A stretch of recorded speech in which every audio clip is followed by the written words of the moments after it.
Real Maharashtra 24 news, हम दिखाएंगे सच।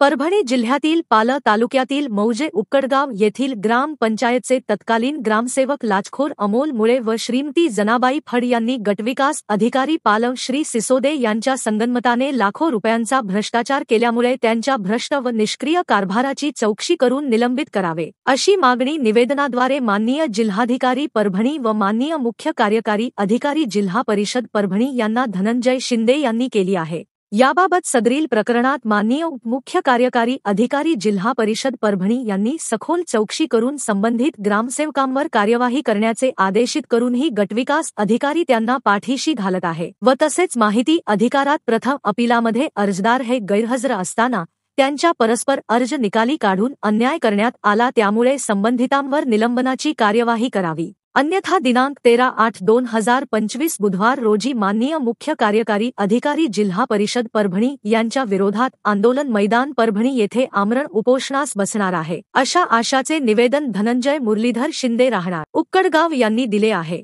मी धनंजय मुरलीधर शिंदे राहणार उक्कडगाव, तालुका पालम, जिल्हा परभणी येथील रहिवासी असून मी अनेक दिवसापासून भ्रष्टाचार केलेल्या अधिकाऱ्याविरोधात तक्रार अर्ज देत आहे, तरी बी कोणतीही कारवाई होत नाही।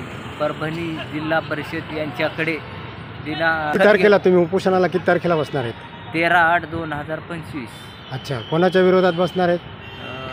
सिसोदे साहेब, गटविकास अधिकारी पालम, जनाबाई फड आणि मुळे ग्रामसेवक। अरे, यांनी काय केलं तुमच्या गावात? भ्रष्टाचार केलेला आहे। संगनमत करून PDO साहेब त्यांना वाचवण्याचा प्रयत्न करीत आहेत। दोघांच्याही बदल्या करण्याचा कट PDO साहेबांमुळेच झालेला आहे आणि मला सुनावणीमध्ये मला न कळवताच त्यांनी दोन्ही तारखा न कळवताच त्यांनी सुनावणी घेऊन अर्ज निकाली काढला आहे।